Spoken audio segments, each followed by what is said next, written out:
अहोई अष्टमी का व्रत रखने वाली माताएं यह वीडियो जरूर देखें। अहोई अष्टमी पर बिल्कुल ना करें यह गलती। नंबर 1, अहोई अष्टमी हिंदू समुदाय विशेषकर माता के लिए गहरा सांस्कृतिक और धार्मिक महत्व रखती है। अहोई अष्टमी का व्रत माताएं अपने बच्चों की भलाई और लंबी उम्र के लिए देवी अहोई माता का आशीर्वाद और सुरक्षा पाने के लिए करती हैं।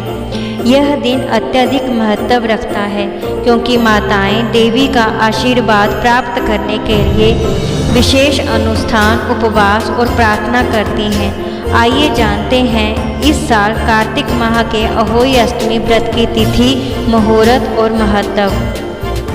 अहोई अष्टमी 2023 तिथि और समय। तिथि 2023 में अहोई अष्टमी रविवार 5 नवंबर को मनाई जाएगी। अष्टमी तिथि का समय 5 नवंबर दोपहर 1 बजे से शुरू होकर 6 नवंबर सुबह 3:18 तक। अहोई अष्टमी पूजा मुहूर्त 5 नवंबर शाम 5:42 से शुरू होकर 5 नवंबर शाम 7 बजे तक। तारों को देखने का समय शाम 5:58। नंबर 2, अहोई अष्टमी का महत्व। अहोई अष्टमी हिंदू समुदाय विशेषकर माता के लिए गहरा सांस्कृतिक और धार्मिक महत्व रखती है। अहोई अष्टमी का व्रत माताएं अपने बच्चों की भलाई और लंबी उम्र के लिए देवी अहोई का आशीर्वाद और सुरक्षा पाने के लिए करती हैं।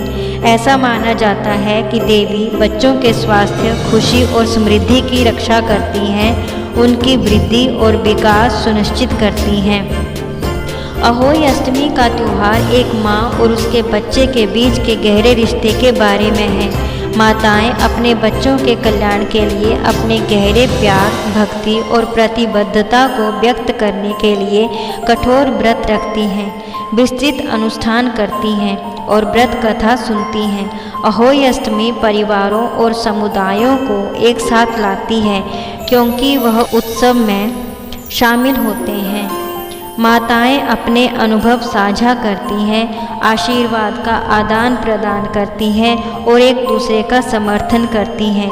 यह त्यौहार समुदाय के सदस्यों के बीच एकता, सौहार्द और आपसी सम्मान की भावना को बढ़ावा देता है। जैसे करवा चौथ व्रत पति की सलामती और लंबी आयु के लिए होता है, उसी तरह अहोई अष्टमी व्रत संतान के जीवन, दीर्घायु और उज्जवल भविष्य के लिए रखा जाता है। नंबर 3, भूल कर भी ना करें यह काम। आइए जानते हैं कि अहोई अष्टमी के दिन व्रत रखने वाली महिलाओं को क्या नहीं करना चाहिए। महिलाएं इस दिन अपनी संतान के लिए देवी अहोई माता से मन्नत मांगती हैं और निर्जला व्रत रखती हैं। शाम को तारों को देखने के बाद व्रत खोलती हैं। व्रत करने वाली महिलाओं को इस दिन धारदार वस्तुओं का इस्तेमाल करने से बचना चाहिए। सुई, चाकू जैसी किसी भी नुकीली वस्तु का इस्तेमाल नहीं करना चाहिए। पूरे दिन माता का ध्यान करें, ऐसा करने से व्रत का पूरा फल मिलता है। शाम को तारों को अर्घ्य देते समय महिलाओं को धातु का ध्यान रखना चाहिए। इस दिन स्टील से बने लोटे का इस्तेमाल करें। इस दिन तांबे का इस्तेमाल वर्जित है।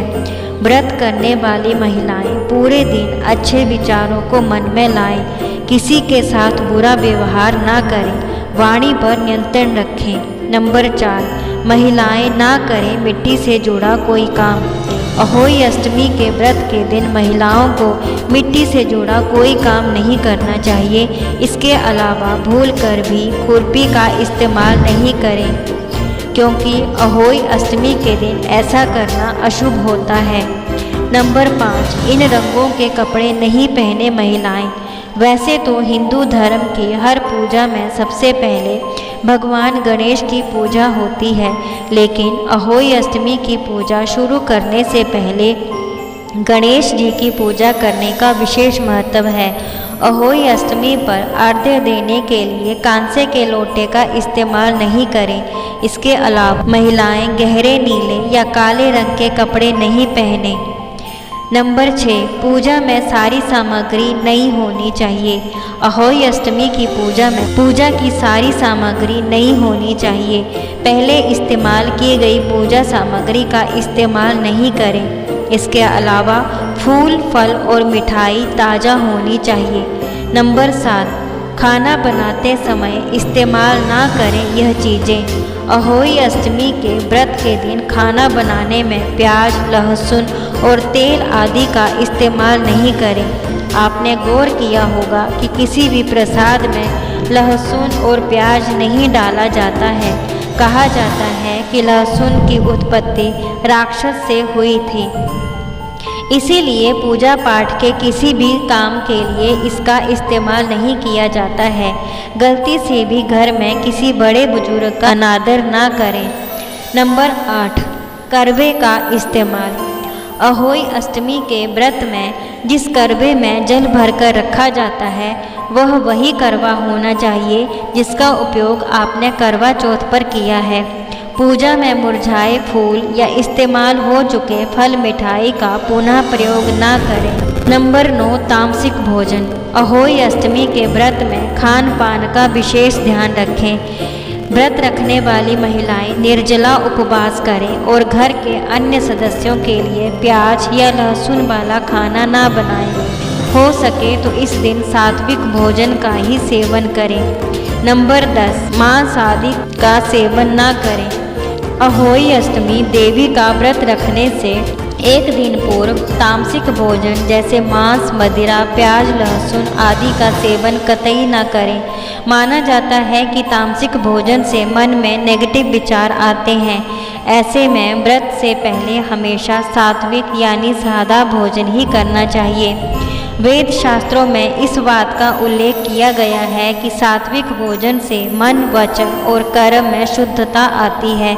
इस संबंध में कहा जाता है कि जैसा अन्न वैसा मन। इसका मतलब यह है कि जैसे आप भोजन करेंगे वैसे ही विचार आपके दिमाग में पैदा होंगे। नंबर 11, बच्चों का रखें ख्याल। यह व्रत महिलाएं अपने बच्चों के लिए रखती हैं, इसीलिए इस दिन बच्चों को बिल्कुल भी डांटना नहीं चाहिए। नंबर 12, ऐसा माना जाता है कि इस दिन राधा कुंड में जो कोई भी निसंतान दंपति अष्टमी के दिन स्नान करता है उसे संतान की प्राप्ति अवश्य होती है। राधा कुंड में स्नान आदि रात के समय यानी निशिता के समय किए जाने की मान्यता है। अहोई अष्टमी के दिन आधी रात के दौरान राधा कुंड में स्नान शुरू होता है और यह पूरी रात भर जारी रहता है। स्नान के बाद राधा कुंड पर कच्चे सफ़ेद कद्दू यानी पेठा चढ़ाते हैं। देवी को चढ़ाए जाने वाले इस प्रसाद को यहाँ पर कुष्मांड कहा जाता है। कुष्मांडा का भोग लगाने के लिए उसे लाल रंग के कपड़े में लपेटने की परंपरा है। इसके बाद जल्द ही संतान प्राप्ति के लिए देवी राधा रानी का आशीर्वाद लेने के लिए दंपति पानी के टैंक में खड़े होने के बाद पूजा करते हैं और कुष्मांडा सफ़ेद कद्दू देवी को चढ़ाते हैं। नंबर 13, जाने राधा कुंड का महत्व। कान्हा की नगरी मथुरा में स्थित इस राधा कुंड का यूं तो काफ़ी महत्व माना गया है, लेकिन अहोई अष्टमी के दिन इस कुंड का महत्व कई गुना बढ़ जाता है। मान्यता है कि अहोई अष्टमी के दिन मध्य रात्रि में अगर कोई भी निसंतान दंपति इस कुंड में पूरी श्रद्धा के साथ स्नान करता है तो उसे पुत्र रत्न की प्राप्ति अवश्य होती है। नंबर 14, जानिए कैसे बना राधा कुंड। बताया जाता है कि कृष्ण के द्वारा भीमकाय दानव का वध करने के बाद राधा ने उन्हें कई पवित्र नदियों में स्नान कर अपने पाप धोने के लिए कहा। तब कृष्ण ने इस जगह पर जोर से अपना पैर पटका जहाँ पर वह खड़े थे। इससे राधा जी द्वारा बताए गई सारी नदियाँ वहाँ से उत्पन्न हो गई और वहाँ पर एक कुंड बन गया। भगवान कृष्ण ने इस कुंड में स्नान किया। इस कुंड को श्याम कुंड के नाम से जाना गया। लेकिन कृष्ण के इस शक्ति प्रदर्शन से राधा बेहद ही क्रोधित हो गई, जिसके बाद उन्होंने अपनी सहेलियों गोपियों के साथ मिलकर अपनी चूड़ी की मदद से एक गड्ढा खोदा और उसमें मानसी गंगा का पानी भर दिया। इस तरह गोवर्धन के पास एक विशाल झील बन गई, जिसे राधा कुंड या कंगन कुंड के नाम से जाना जाता है। राधा जी ने जिस दिन इस कुंड को बनाया वह अहोई अष्टमी का ही दिन था। ऐसे में इस दिन के बारे में यह वरदान भी दिया गया कि इस दिन जो कोई भी व्यक्ति अपनी पत्नी के साथ राधा कुंड में स्नान करेगा उसे संतान प्राप्ति अवश्य होगी। अहोई अष्टमी व्रत कथा। एक साहूकार के 7 बेटे और 7 बहुएं थीं। साहूकार की एक बेटी भी थी। एक बार उसकी बेटी अपने 7 भाइयों के साथ मिट्टी लाने जंगल गई। मिट्टी का खुरपा चलाते वक्त बेटी से एक शाही का बच्चा मर गया। जब शाहू ने यह देखा तो उसे गुस्से से कहा कि मैं तुम्हारी कोख बांध दूंगी। साहूकार की बेटी जब भाभियों से विनती की कि वह मेरी जगह अपनी कोख बंधवा ले, तब छोटी भाभी तैयार हो गई और उसने कोख बंधवा ली। छोटी भाभी का जो भी बच्चा पैदा होता वह 7वें दिन मर जाता। ब्राह्मण से उपाय पूछा गया तो उसने कहा कि सुराही गाय की सेवा करो। छोटी भाभी ने गाय की काफ़ी सेवा की तो गाय प्रसन्न होकर उसे लेकर साहू के पास चल पड़ी। वहाँ साहू ने छोटी बहू की सेवा से प्रसन्न होकर उसे 7 पुत्र और 7 बहू होने का आशीर्वाद देती है। साहू के आशीर्वाद से छोटी बहू का घर पुत्र और पुत्र वधुओं से हरा भरा हो जाता है। प्यारे दोस्तों, अगर आपको हमारी वीडियो पसंद आई है तो हमारे चैनल को लाइक, शेयर और सब्सक्राइब जरूर करें और नई वीडियो के नोटिफिकेशन के लिए बेल आइकन को दबाना ना भूलें। अगर आप अपना कोई सुझाव देना चाहते हैं तो कमेंट बॉक्स में लिखना ना भूलें। आप खुश रहें, स्वस्थ रहें, मस्त रहें। मिलते हैं अगली वीडियो में, तब तक के लिए धन्यवाद।